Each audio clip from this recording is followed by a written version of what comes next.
काल तंत्र। व्यापार के सिलसिले में रणधीर अपने गांव की ओर जा रहा था। घनघोर बरसात में अपनी पुरानी बैलगाड़ी लेकर जंगल के रास्ते से जा रहा था। गरजते बादल और जंगल का ये डरावना सन्नाटा हर चमक के साथ अंधेरा और गहरा होता जा रहा था। कीचड़ में धंसते पहिए और सहमे हुए बैल। लगता है आज तूफान ने रणधीर का रास्ता रोकने की कसम खा ली है। फिर भी रणधीर मग्न होकर जा रहा था। हे बजरंगबली, कैसी घनघोर बरसात बरसा दी है। घर पहुंचना भी दुर्लभ हो गया है। अरे ये कीचड़ भी ना। बस अब हिम्मत रखो रे बैलो, थोड़ा और, अभी हमें गांव पहुंचना है। काश मैं कल्याणपुर में इतनी देर तक नहीं रुकता। अरे चलो रे, थोड़ा और जोर लगाओ, ये कीचड़ भी साथ नहीं छोड़ता। अरे बाप रे, ये बिजली तो सिर पर ही गिरी लगता है। कल्याणपुर की वह भीड़ अब किसी सपने जैसी लग रही है। यहाँ तो बस डर ही डर है। ये कैसी रात है, बारिश रुकने का नाम ही नहीं ले रही।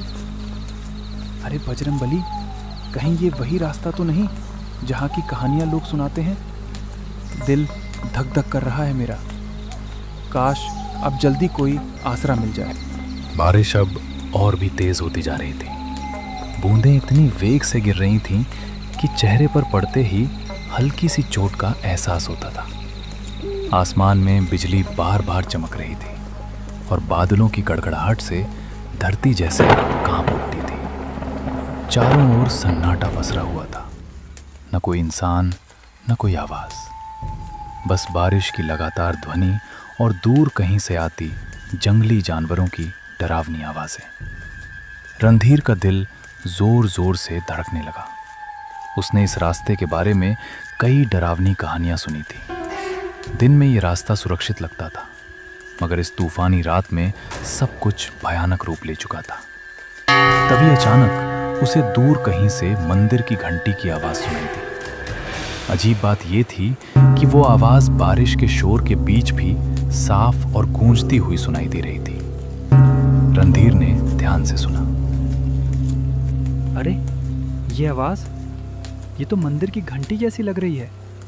हाँ बिल्कुल, पर इतनी तेज बारिश में कौन बजा रहा होगा इसे?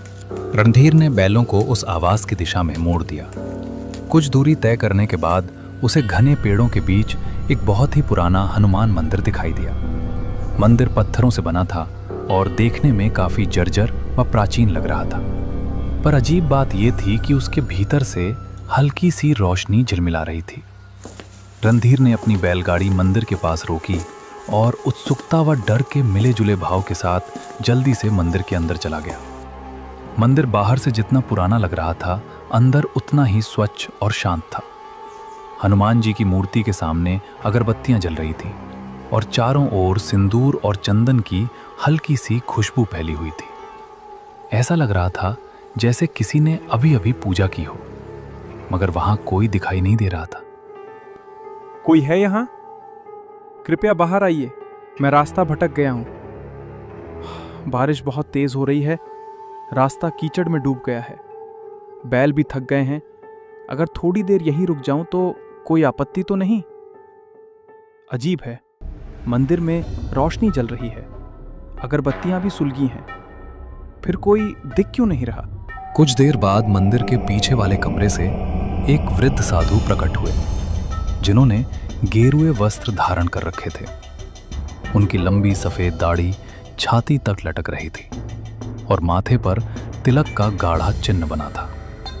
उनकी आंखों में गहरी शांति थी, पर चेहरे पर किसी गहरी चिंता की छाया साफ झलक रही थी। कौन हो तुम बेटा? इस तूफानी रात में यहाँ कैसे आ पहुंचे? महाराज, मैं पास के गांव कल्याणपुर से लौट रहा था। व्यापार देर तक चला, इसलिए देर हो गई। रास्ते में इतनी भयंकर बारिश शुरू हो गई कि कुछ सूझा ही नहीं। तभी मंदिर की घंटी की आवाज़ सुनी और यहाँ चला आया। इस समय जंगल में रुकना उचित नहीं है। ये जगह दिन में भले शांत लगे, पर रात में इसका रूप बदल जाता है। हर आवाज़ का यहाँ कोई ना कोई अर्थ होता है और हर सन्नाटे में कोई छिपा हुआ स्वर। बेटा, अगर तुमने बाहर की घंटी सुनी है तो जान लो, घंटी की आवाज हर किसी को नहीं बुलाती। मगर महाराज, आप कह रहे हैं कि वह घंटी हर किसी को नहीं बुलाती। इसका क्या मतलब है? साधु ने एक गहरी सांस ली। उनकी आंखों की शांति अब गंभीरता में बदल गई। कुछ पल तक वे मौन रहकर रणधीर को ध्यान से देखते रहे, मानो उसके भीतर कुछ खोज रहे हों। फिर धीरे से बोले, बेटा, आज की रात यहीं मंदिर में रुक जाओ। बाहर तूफान अभी थमने वाला नहीं है, मगर मेरी बात ध्यान से सुनना। आधी रात के बाद अगर कोई आवाज सुनाई दे, चाहे कोई पुकारे, रोए या तुम्हारा नाम ले, किसी भी हालत में इस मंदिर की सीमा के बाहर मत जाना। याद रखना, हर आवाज इंसान की नहीं होती। रणधीर को साधु की बात कुछ अजीब जरूर लगी, पर उनके चेहरे पर झलकती गंभीरता देखकर साफ महसूस हो रहा था कि वे मजाक नहीं कर रहे थे। जी महाराज, मैं आपकी बात का ध्यान रखूंगा। चाहे कैसी भी आवाज क्यों ना सुनाई दे, मैं मंदिर के बाहर कदम नहीं रखूंगा। उसने मन ही मन सोचा कि शायद रात में यहाँ जंगली जानवर आ जाते होंगे, इसलिए साधु महाराज मुझे डराकर सावधान करना चाह रहे हैं। साधु ने उसे पास के एक दूसरे कमरे में बैठने के लिए कहा। फिर वे अंदर चले गए और थोड़ी देर में एक थाली में कुछ ताज़े फल लेकर लौटे। लो बेटा, ये कुछ ताज़े फल खा लो। रास्ता लंबा था, शरीर को आराम और भोजन दोनों की ज़रूरत है। बाहर तूफान है, इसलिए आज यहीं ठहर जाओ। भगवान हनुमान की शरण में हो, चिंता मत करो, सब ठीक रहेगा। रणधीर ने शांति से फल खाए और पानी पिया। साधु महाराज ने उसे एक पुरानी चटाई और कंबल दिया ताकि वो आराम कर सके। रणधीर ने श्रद्धा से भगवान हनुमान को प्रणाम किया और मंदिर के एक कोने में जाकर लेट गया। थकान के मारे उसकी आंखें धीरे धीरे बंद होने लगीं। बाहर रात अब और गहरी हो चली थी। बारिश अब भी जोरों पर थी और हवाएं मंदिर की दीवारों से टकराकर सनसनाती हुई गुजर रही थीं। रणधीर नींद में जाने ही वाला था कि अचानक उसे एक अजीब सी आवाज सुनाई दी। पहले तो वो बहुत धीमी थी, पर कुछ ही पलों में वो आवाज धीरे धीरे तेज होती चली गई। रणधीर बेटा, बाहर आजा। देख, मैं यहाँ हूँ, डर मत। मैं तेरा पिताजी हूँ।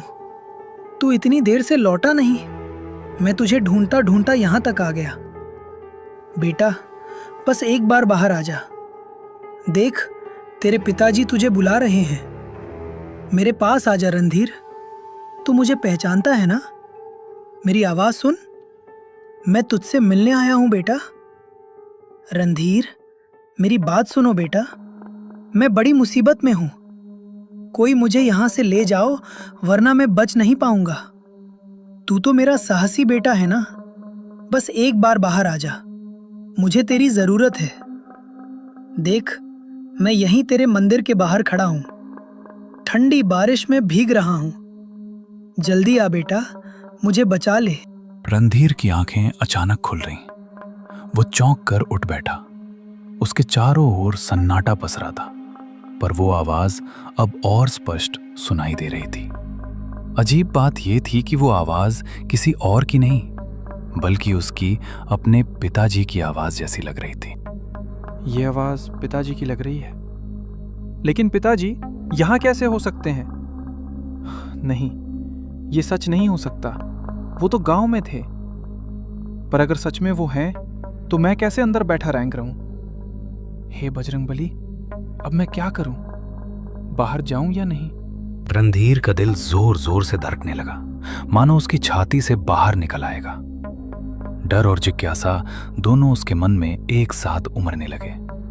रणधीर उठ खड़ा हुआ और धीरे धीरे मंदिर के दरवाजे की ओर बढ़ने लगा।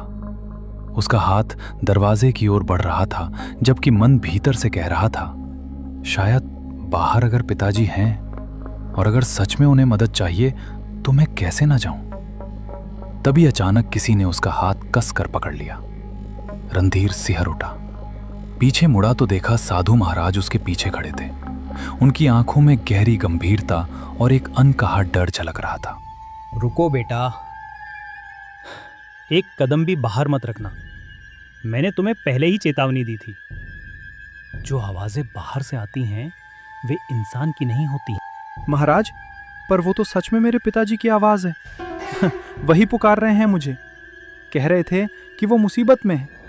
अगर सच में वो हैं तो मैं उन्हें ऐसे कैसे छोड़ दूँ? वो तुम्हारे पिताजी नहीं है, वो एक छलावा है। तुम्हारे मन को पढ़ लिया है बेटा।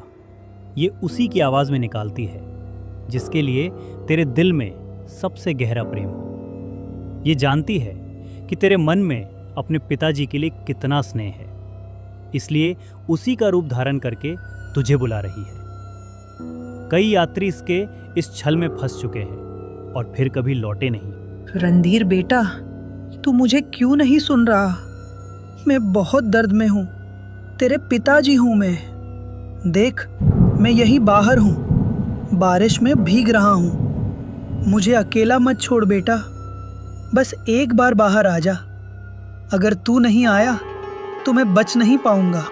महाराज, छोड़ दीजिए मुझे। वो मेरे पिताजी हैं। उनकी आवाज़ में पहचानता हूँ। आप समझ नहीं रहे। वो मुसीबत में हैं। मुझे उनकी मदद करनी ही होगी।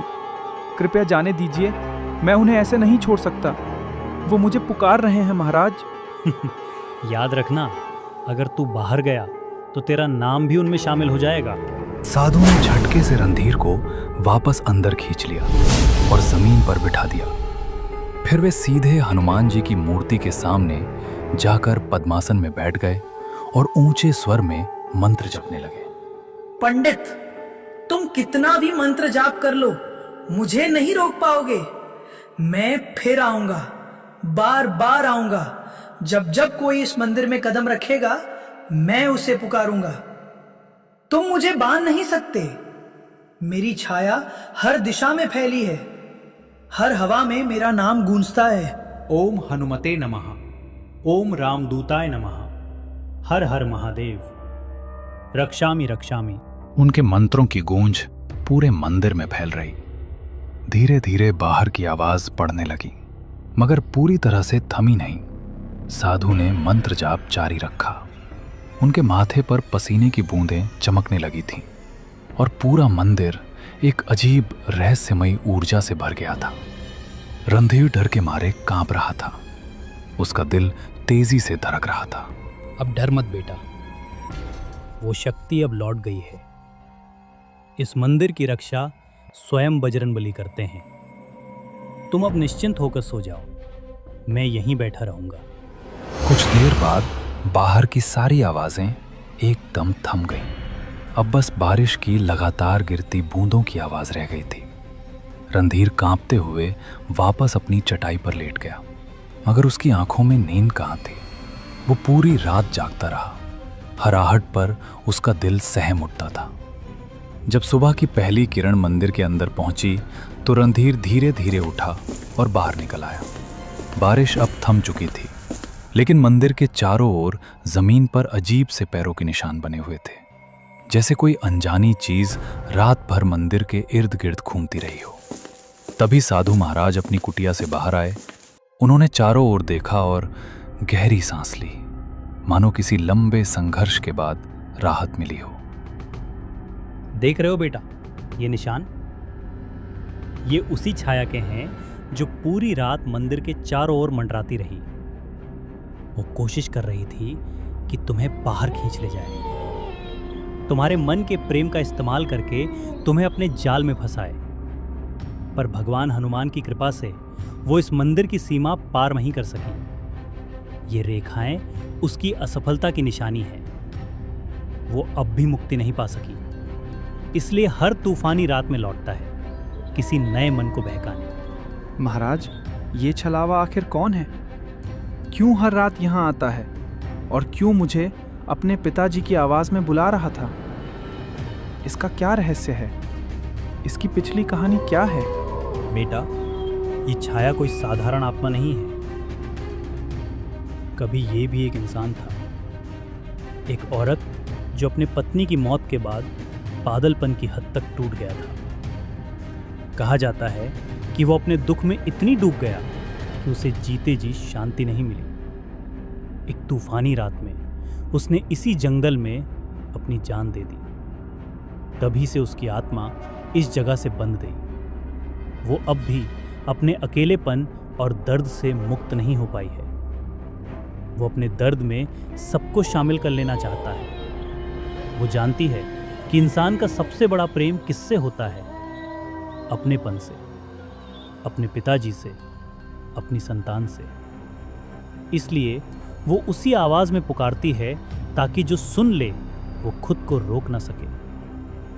कई यात्री उसके इस छलावे में फंस चुके हैं और फिर कभी लौटे नहीं। वही सब उसकी छाया में समा गए, उसी के दुख का हिस्सा बन गए। बेटा, अगर मैं तुम्हें रोका ना होता तो सुबह तक यहाँ तुम्हारे पैरों के भी निशान नहीं मिलते और तुम्हारे बैल वहीं के वहीं खड़े रह जाते। रणधीर के रोंगटे खड़े हो गए। रणधीर ने कांपते हाथों से साधु के चरण छुए। साधु महाराज, अगर आप मुझे नहीं रोकते तो पता नहीं मेरा क्या होता। साधु महाराज, आपने मेरी जान बचाई है। अगर आप ना होते तो आज मैं जिंदा नहीं होता। मैं आपका आजीवन ऋणी रहूंगा। इसे मैं कभी नहीं भूलूंगा। बेटा, मुझे नहीं, भगवान हनुमान को कहना। उन्हीं की कृपा से तुम आज सुरक्षित हो। याद रखना, उस छाया से बचने का एक ही उपाय है, श्रद्धा और विश्वास। ये दोनों कभी मत भूलना। रणधीर ने हनुमान जी और साधु महाराज को प्रणाम किया और बैलगाड़ी लेकर निकल पड़ा। रास्ते भर उसे रात की डरावनी आवाज और साधु की मदद याद आती रही। दोपहर को श्यामपुर पहुंचकर उसने देखा कि पिताजी आंगन में सुरक्षित बैठे हंस रहे हैं। वो खौफनाक आवाज झूठी थी। ये देख रणधीर की आंखों में आंसू आ गए और उसने दौड़कर पिताजी को गले लगा लिया। अरे ये क्या हाल बना रखा है तूने रणधीर? कौप क्यों रहा है बेटा? कहीं रास्ते में कुछ हुआ क्या? बोल ना पगले, तू ठीक तो है ना? पिताजी, मैं बहुत डर गया था। रात भर तुम्हारी आवाज़ सुनाई देती रही, इतनी सच्ची, इतनी करीब, जैसे तुम मुझे बुला रहे हो। मैंने सोचा तुम किसी मुसीबत में हो। अगर साधु महाराज मुझे ना रोकते तो शायद मैं आज तुम्हारे सामने ना होता। रणधीर ने अपने पिताजी को रात की सारी घटना बताई। उसकी बात सुनकर पिताजी की आंखों में डर और हैरानी दोनों झलकने लगे। धीरे धीरे यह खबर पूरे गांव में फैल गई। सबको मालूम हो गया कि उस जंगल में रात के समय कुछ अनहोनी घटती है। तब से किसी में भी इतनी हिम्मत नहीं रही कि अंधेरा होने के बाद उस